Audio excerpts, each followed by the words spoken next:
और महाराज जब इसे पूजन आदि पूजा करके जो धन उसे प्राप्त होता, जब इस धन से भी पूर्ति ना हुई तो चोरी करने लगे, डकैती करने लगे। एक श्रेष्ठ ब्राह्मण होकर के एक पाप को ग्रहण करने के उपरांत बुद्धि में ऐसा परिवर्तन आया कि अपने पांडित्य कर्मकांड को त्याग कर नीच प्रवृत्तियों में चलते चले गए। कहीं किसी भी रास्ते के चौराहे पर जाकर के खड़े हो जाते, कोई परदेशी वहां से निकलता तो उसे पकड़ लेते, उसे लूट लेते। चोरी डकैती करना यही उन्होंने अपना कर्म बना लिया। एक बात कहूं, हम जैसा कर्म करते हैं हमारी विचारधाराओं का निर्माण वैसे ही हो जाता है, हमारी बुद्धि वैसी हो जाती है। आपने देखा होगा जो निंदकीय कर्म होते हैं उनकी शक्ल, उनका चेहरा भी निंदकीय हो जाता है। जो शुभ चरित्र करते हैं, भगवान का कीर्तन करना, भगवान का भजन करना, जिन व्यक्तियों के हृदय में भगवान का वास होता है, सद्भावना होती है, चित्त शांत होता है, सबके प्रति प्रेम भाव होता है, उनके मुख की आकृति को देखे तो बड़ी मासूमियत दिखाई देती है। मैंने आपको कल बताया था कि किसी चीज के अभाव या किसी के प्रभाव से हमारे स्वभाव का निर्माण होता है।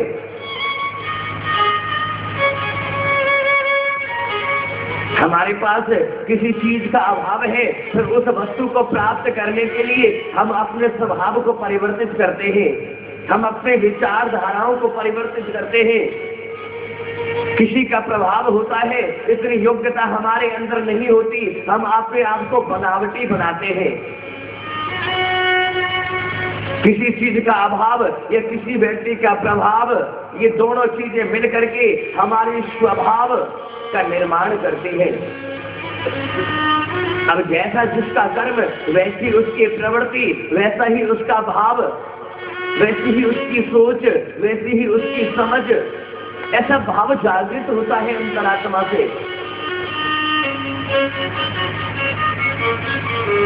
बोले जी ऐसा कैसे हो सकता है?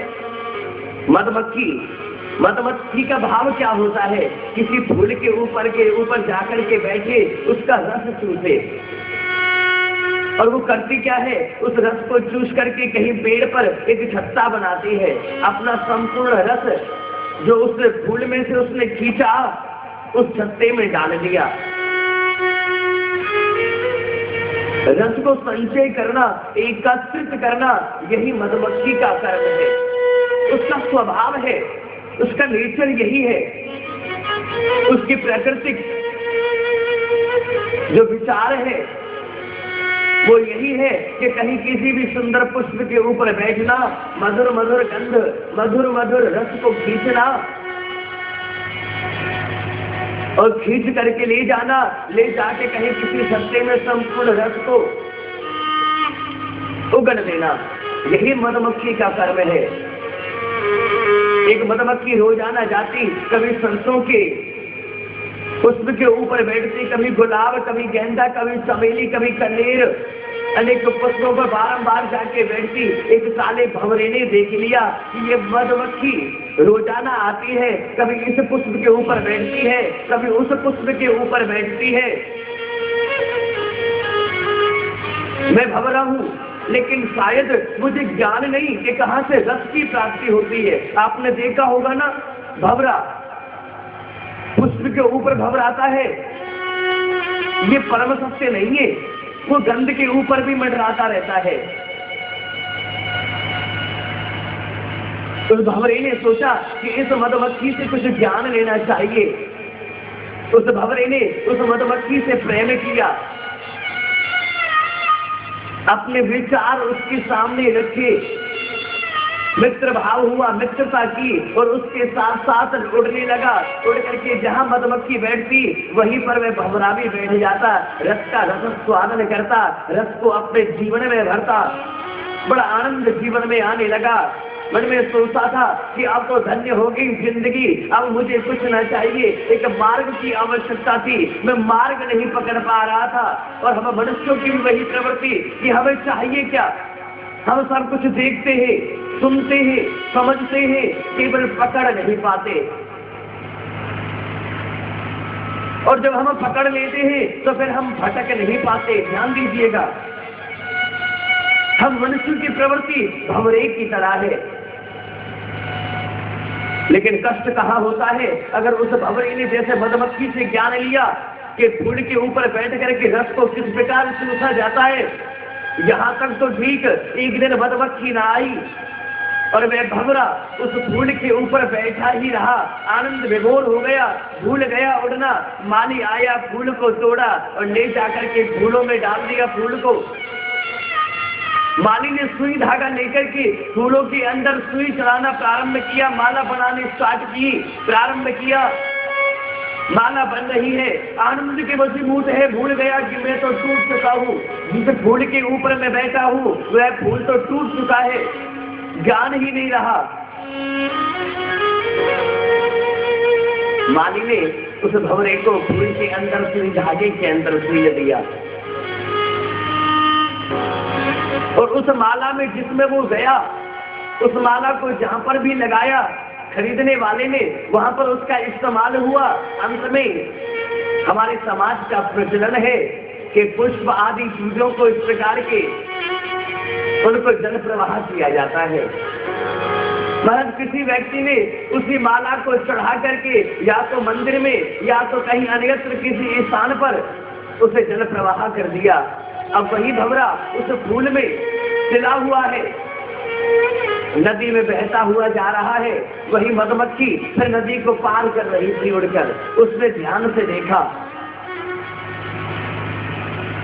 बड़े ध्यान से देखा, अरे ये तो वही भंवरा है जो मेरे साथ रहता था, मेरे साथ रहकर इसने इतना ज्ञान प्राप्त किया था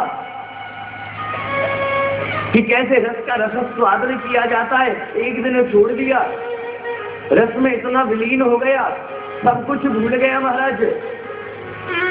और आज सिल गया, ज्ञान हुआ मधुमक्खी को कि जो जैसा है वो वैसा ही रहेगा, उसे परिवर्तन करना इतना संभव नहीं। कहते हैं ना कि चोर चोरी से जाए पर हेरा फेरी से ना जाए।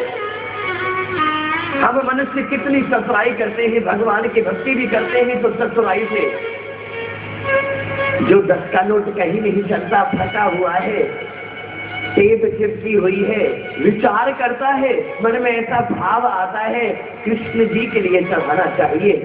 मन में ऐसा भाव जागृत तो होता है, हनुमान जी तो बड़े भक्त है, बड़े सीधे हैं, क्यों ना हनुमान जी के चरण सेवा में इनको रख दिया जाए। हमारा मन कितना कोमल है और जैसी हमारी भावना, उस नोट का कहीं इस्तेमाल नहीं होता, इसलिए भगवान उसे स्वीकार करता है। आप सोचिए, एक तो हम जो नोट भगवान पर चढ़ाते हैं, क्या हम भगवान को चढ़ाने की सामर्थ्य रखते हैं? हम जो भी दिव्य दक्षिणा आदि चढ़ाते हैं, क्या भगवान उसे स्वीकार करते हैं? क्या हम भगवान को कुछ दे सकते हैं? अरे भगवान ही हमें देता है। वो जो आप धन चढ़ाते हो, उससे तो ब्राह्मणों की आजीविका चलती है। इसलिए भगवान के साथ भी आप जब इस प्रकार का कर्म करते हैं, अपनी बुद्धि का इस्तेमाल करते हैं, तो भगवान भी समझ जाता है ये कौन सी बुद्धि का इस्तेमाल करके मेरे चरणों में आया है। और जैसा हमारा भाव, जैसी हमारी बुद्धि होती है, भगवान भी तो वैसा ही फल देते हैं। तुलसी बाबा ने बड़ी सुंदर बात कही है, जनते से या की रही भावना जैसी,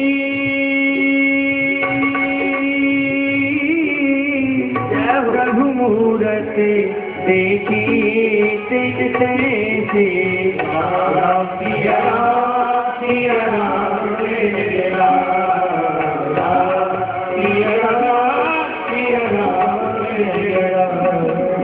जैसी जिसकी भावना, उसे वैसे ही फल की प्राप्ति होती है।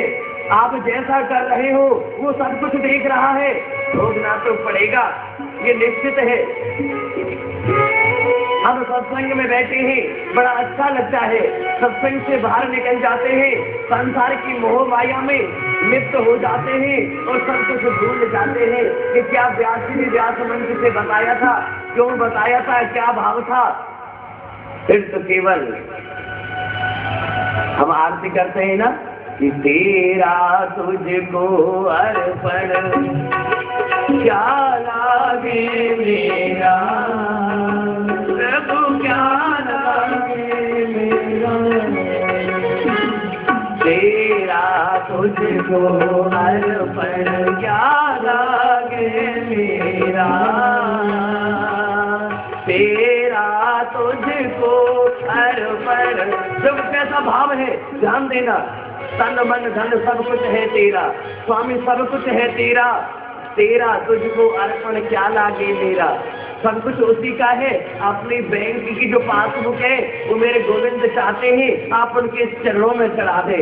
कौन कौन करेंगे कल ऐसा मंदिर में जाकर के हाथ ऊपर करें, चेक बुक जिसके पास है उसके ऊपर सिग्नेचर करके ठाकुर जी अपने आप अमाउंट भर लेंगे। प्रेम से बोलो राधे राधे। हम भगवान को धोखा देते हैं। कैसा भाव है हमारा। आरती क्या गाते हैं, तन मन धन सब कुछ है तेरा। आपकी बात मानी, ऊपर से एक बात और भी बोल देते हैं, तेरा तुझको अर्पण, मतलब एहसान और नहीं है। भगवान के प्रति कैसी कटता है कि तूने हमें दिया, ये एहसान नहीं है। बेशक से आवाज ले ले, तेरा तुझको अर्पण क्या लागे मेरा। नहीं, ऐसा नहीं करना चाहिए। अपने भाव को शुद्ध करो। भगवान तो तुम्हें देने वाला है। भगवान कभी किसी के साथ गलत नहीं करता, अन्याय नहीं करता। भगवान तो सबके ऊपर अपनी कृपा दृष्टि बनाता है। हमारा अपना भाग्य, हमारा अपना पात्र कितना बड़ा है, ये सोचने की बात है। बारिश आती है, एक व्यक्ति ने अपने घर के बाहर एक 10 लीटर की बाल्टी रख दी, एक ने पूरा ड्रम रख दिया। अब उसका ड्रम भर गया, उसकी बाल्टी भर गई, अब आपस में लड़ रहे। क्या ये तो भगवान ने अच्छा नहीं करा, मेरे को केवल एक बाल्टी पानी दिया। भाई लड़ने की क्या बात है। तुम्हारा जैसा पात्र उतना तुम्हें प्राप्त हुआ, जैसी तुम्हारी बुद्धि, जैसी तुम्हारी सोच तुम्हें मिला, जैसा तुम्हारा भाव है, क्योंकि हर चीज केवल भाव के वशीभूत होती है।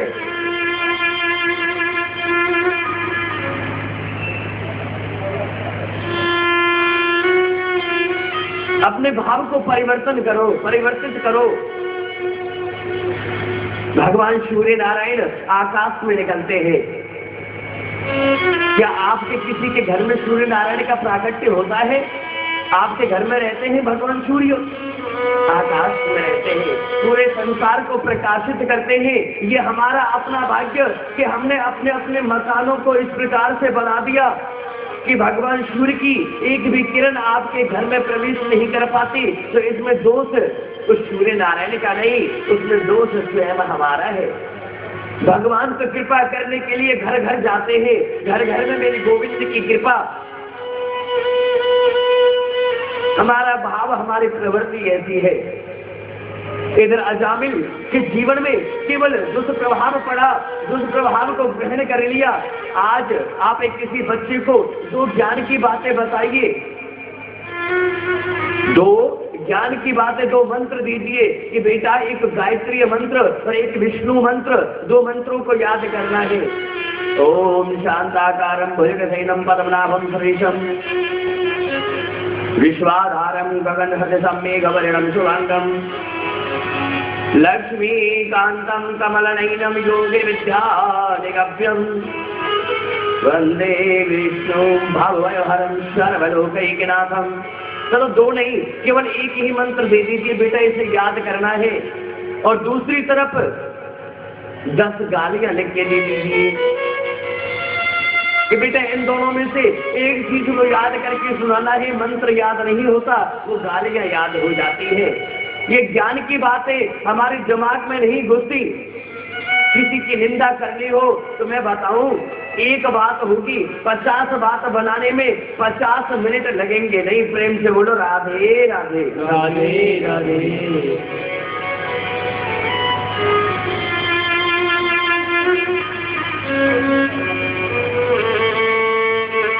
वही ब्राह्मण अजामिल भगवान का कीर्तन करना, भगवान का नाम जाप करना, कितना अच्छा जीवन कट रहा था। एक वेश्या को घर में ले आए, उसकी पूर्ति के लिए चोरी डकैती अनेकों प्रकार के निंदकीय कर्म, मांस मदिरा का पान तक इतनी आगे बढ़ते चले गए, इतने पाप में लिप्त हो गए कि उन्हें जब सब जानने लगे, पहले जानते थे पंडित जी अजामिल के नाम से, अब जानते हैं दुष्ट अजामिल के नाम से, पापी अजामिल के नाम से, डाकू अजामिल के नाम से।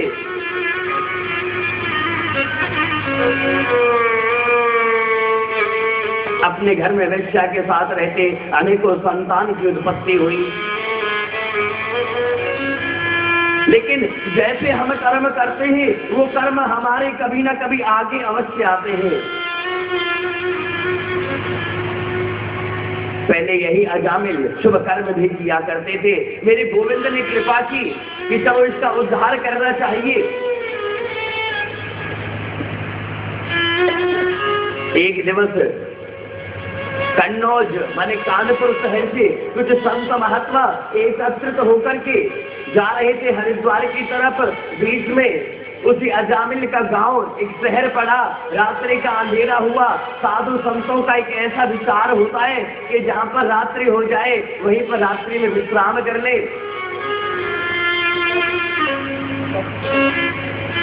अजामिल के ग्राम के अंदर पहुंचे। वहां पहुंच करके किसी चौराहे पर खड़े हुए एक जनसाधारण एक व्यक्ति से पूछ लिया, अरे यहाँ पर कोई श्रेष्ठ ब्राह्मण का घर है जहाँ पर हम रात्रि विश्राम कर सके? सुबह उठ करके हमें हरिद्वार पहुंचना है, सुबह उठ के हम चले जाएंगे। और उसी व्यक्ति ने परिहासवश उन संतों का मजाक उड़ाया, उनके साथ परिहास किया, मजाक किया। हाँ महाराज, हमारे इस शहर में, हमारे इस गांव में केवल एक ही तेजस्वी, बड़ा विद्वान, बड़ा ज्ञानवान, बड़ा कर्मकांडी केवल एक ही ब्राह्मण रहता है, उसका नाम है अजामिल। हाँ, तो डाकू अजामिल, चोर अजामिल, अनेकों प्रकार के निंदकीय कर्म करने वाला अजामिल। लेकिन परिहासवश किसी ने उन संतों की टोली से ये कह दिया कि महाराज हमारे गांव में तो केवल एक ही विद्वान कर्मकांडी तेजस्वी ब्राह्मण है और उसका नाम है अजामिल। संतों का हृदय बड़ा सहज होता है, बड़ा सरल होता है। उस परिहास को सत्य समझ बैठे और पुनः जैसे उन्होंने बताया अजामिल के घर पहुंचे और अजामिल के घर जाकर के दरवाजे को बजाया।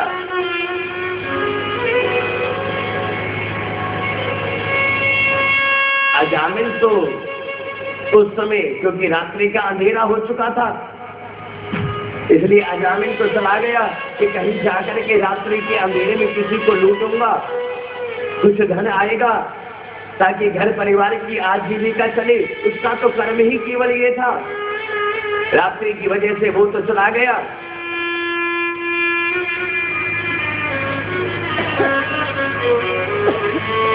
संतों ने दरवाजा बजाया। अजामिल की पत्नी, उन्होंने दरवाजा खोला। संतों को देख करके जीवन में कुछ परिवर्तन आया, मन में कुछ सांत्वना प्राप्त हुई।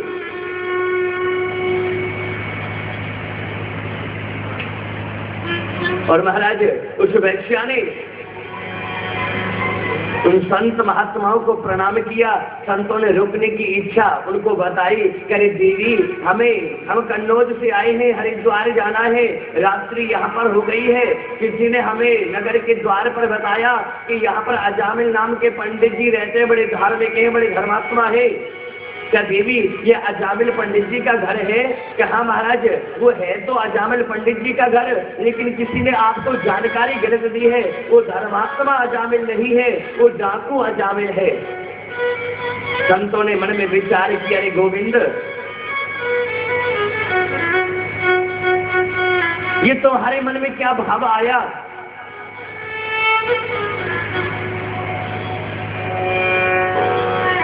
लेकिन संतों का हृदय बड़ा नवनीत के समान होता है, मक्खन के समान होता है। वो जैसा भी कुछ होता है उस सब में गोविंद की कृपा समझते हैं। मन में विचार किया, उन संतों में जो मुख्य संत थे उन्होंने अपने चक्षु नेत्रों को बंद किया।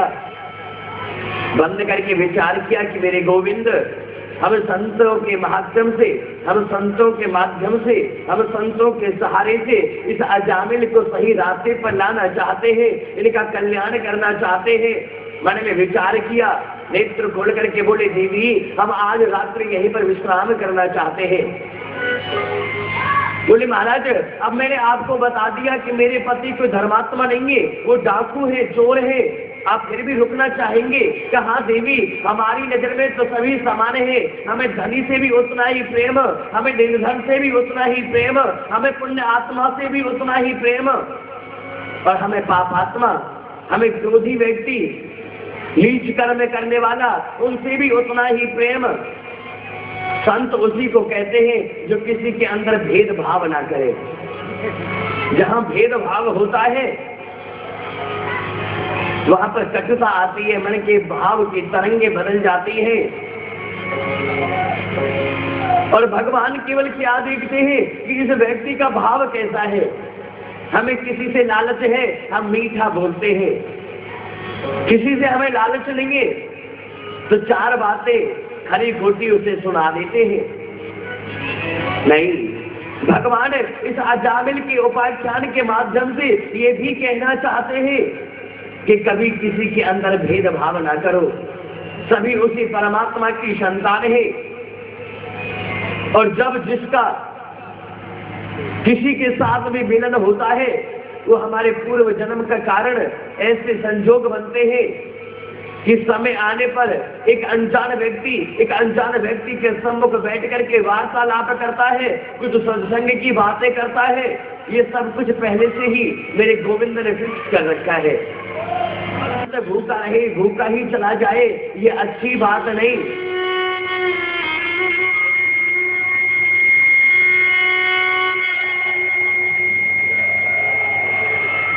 कहते भी है ना कि हे प्रभु, मुझे इतना दीजियो कि जामे कुटुंब समाए, मैं भी भूखा ना रहूं, मेरा साधु न भूखा जाए। साधु माने अतिथि। कोई भी अगर द्वार पर आ जाए तो ये कोशिश करो कि उसका अपमान मर्दन ना हो, कुछ खा करके जाए, कोई भूखा तुम्हारे द्वार से ना जाए। लेकिन यहाँ पर तो अजामिल की पत्नी के मन में बड़ा कष्ट है कि मेरे पति जो धन कमाते हैं वो तो पाप की कमाई है, और उस पाप की कमाई से बनाकर अगर मैं कुछ दूं, क्योंकि मैं भी पूर्ण शुद्ध नहीं हूँ, भगवान को भोग लगेगा, कहीं मैं ज्यादा पाप की भागिनी ना बन जाऊं।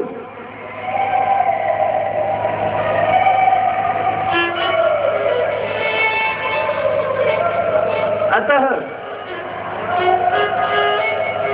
असमर्थता जाहिर कर दी इधर अजामिल की पत्नी ने, और कहा कि हे भगवान, अगर आप उचित समझे तो मैं आपको सूखा पदार्थ दे दूं, आप स्वयं बनाइए, भगवान का भोग लगाइए और आप भी पाइए। संतों ने कहा, अच्छा देवी, अच्छी बात है, सूखी सामग्री, जैसे आप कहते ना सीधा निकालना, सूखी सामग्री उन संत महात्माओं को दी। उन संतों ने वहीं पर आंगन में गंगा जल से शुद्ध किया आंगन को, और वहीं पर चूल्हा बना करके सुंदर भोजन बनाया, ठाकुर जी का भोग लगाया। सभी संत एक साथ गोलाकार मंडली बना करके अपने आगे पत्तल परोस कर संपूर्ण पदार्थ रख लिए। ऐसा नियम है। कि जब पंक्ति में परिवार में कोई बुजुर्ग व्यक्ति हमारे साथ भोजन करता है तो पहले शुरू ना हो, पहले बुजुर्ग का सम्मान करे, पहले उसे भोजन का एक निवाला मुंह में लेने दे। सभी संत इस प्रतीक्षा में है कि हमारे गुरु एक निवाला लेकर के मुंह में डाले, पान करें, खाएं, ताकि हम भी भोजन फिर प्रारंभ कर सके। महाराज जैसे ही उन संतों के जो गुरु हैं उन्होंने एक निवाला तोड़ करके मुंह की तरफ लिया, हाथ को रोक लिया, हाथ को रोक लिया, खा नहीं पाए। मन में विचार आया,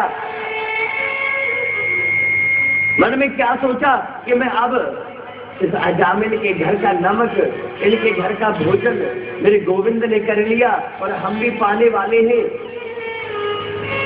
तो इनको बदले में क्या दे कि इसका कल्याण हो जाए। ऐसा भाव होता है संतों का। संतों ने कहा कि हे गुरुदेव, आप भोजन करने से रुक क्यों गए, क्या कारण है?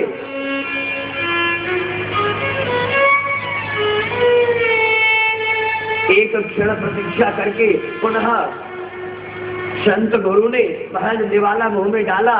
सभी संतों ने भोजन किया, रात्रि में विश्राम किया। विश्राम करके और विश्राम कर रहे थे कि रात्रि के समय पर वही अजामिल जब चोरी डकैती करके आया और आकर के घर के अंदर प्रवेश किया। प्रवेश करने के उपरांत देखा, अरे आज हमारे घर के आंगन में ये इतने मोढ़ी कैसे, मोढ़ी माने बाबा जी, ये इतने मोढ़ी कैसे लेटे हुए हैं? आवाज लगाई, ए कौन सोता है?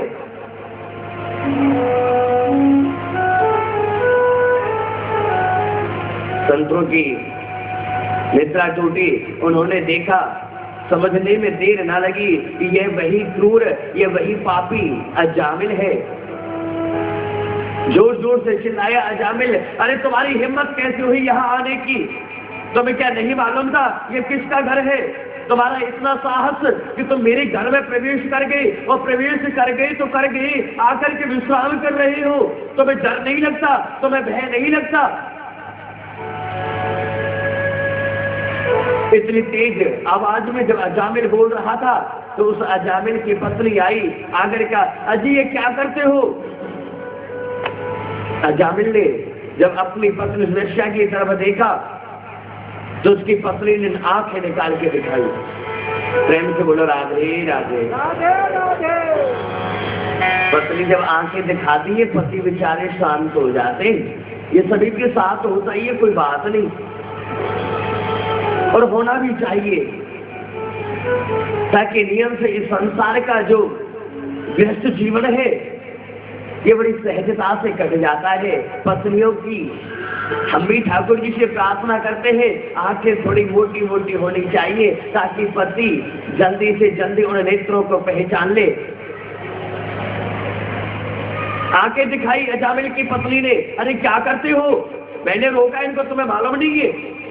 लेकिन देवी, मैं इनसे लड़ थोड़ी ना रहा हूं, मैं तो ये कह रहा हूं आराम से लेटो, खुल के लेटो, काफी जगह। संत महात्माओं ने विश्राम किया।